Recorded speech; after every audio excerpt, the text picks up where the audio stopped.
Tea time! We both currently are drinking jasmine boba. Wow. Yeah, I have a metal because straw, we're basic. and he doesn't. So. You have a plastic cup still. So do you! Hi, I'm Sheila. And I'm Dustin, and we are Dustin and Sheila. And this is our review on Booksmart. I'm not gonna lie, I don't think anyone watching Booksmart reviews hasn't seen it. Which is really sad because it's not getting a lot of press. And it's not like doing so well at the box office, so go see it if you haven't. Yeah, it's really good. Most of the things we're gonna say about this are good. Oh yeah. Because if we were trying to find something that we didn't like, it was like like where is she? Where's the flaw?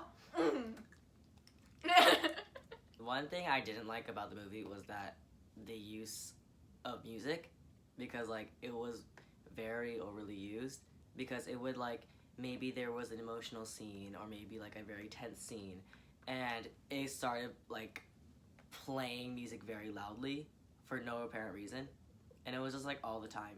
Again, my kind of biggest flaw with it was one scene where Molly dances with Nick, like straight out randomly. It's a choreographed dance, and it was so out of place to me.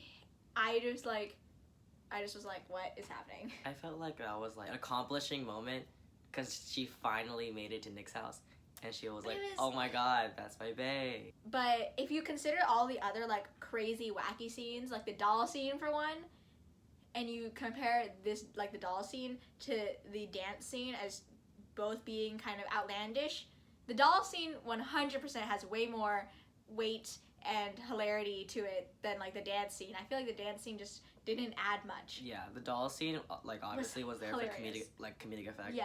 And it worked. Exactly. It Exactly. was weird, but it worked. Like the whole movie is weird, but it worked.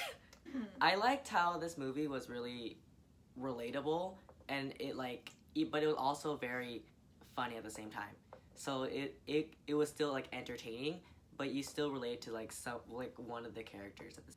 Definitely one thing I liked about it was that it portrayed friendships like super realistically, and just like as a teen it was kind of more relatable, especially because it's as a girl teen. Yeah, that's true. Felt like the characters are all very likable. Like That's there true. was no character that I didn't like, because like there's no antagonist. Yeah, because that's like real life. Yeah.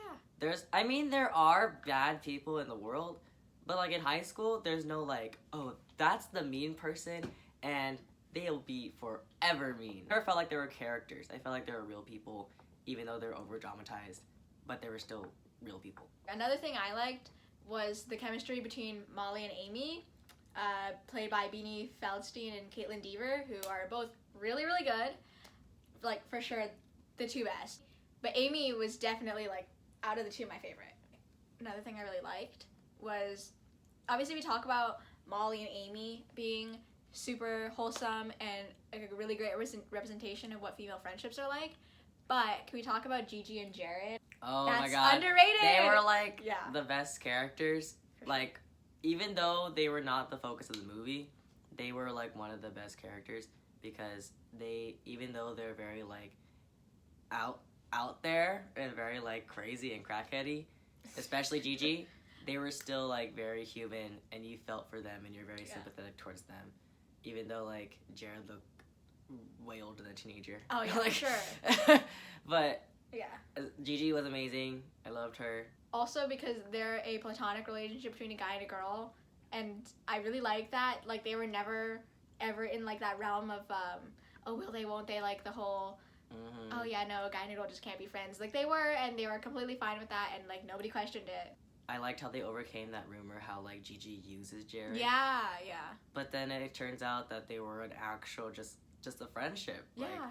Like it's just Gigi's really crazy, and Gigi would also like go the extra mile to protect Jared. And like she's not using him at all. They're just really good friends. Yeah, especially because everyone's like, oh, Jared's weird, and Gigi's like popular and has a bunch of money. So this movie wasn't very like a cookie cutter like coming of age movie. Every character had an arc.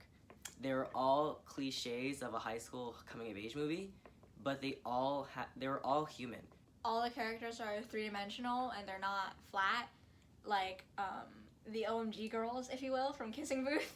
Yeah, they're always like that trio of girls who are mean for literally no reason, because other than just, oh my god, I'm mean. Yeah. And this movie doesn't have that. Each character has motivations, they have incentives, they have goals, you know? Like actual people. Yeah, like actual people. Yeah, so I'm not saying that this movie isn't cliche. I mean, pretty much every coming-of-age movie is pretty cliche, but it's not done horribly. Yeah. Like, most of them are. It was over-dramatized without being, like, overly fictional, if you know what I mean. It wasn't impossible to happen, but it wasn't just, like, boring shit in real life either. It was, like, a good walking the line. Other than one scene, which I felt was, like, kind of out of place, even though it was intentional. So, overall thoughts. This movie was really great, and you guys should all go see it because we give it an A. Also, like, this movie balanced entertainment, reality, and relatability really well, because, like, this movie felt really real and relatable to, like, to us and probably to like everyone else too, but it wasn't too real where it became scary or boring. Yeah. It was also like very outlandish and in that way it became very entertaining and very enjoyable to watch. And lastly, number 3, it was cliche, but it was done right. The characters were three-dimensional, well thought out, and all had their own arc. And that was our review on Booksmart. Hope y'all enjoyed. And that is the end of Tea Time.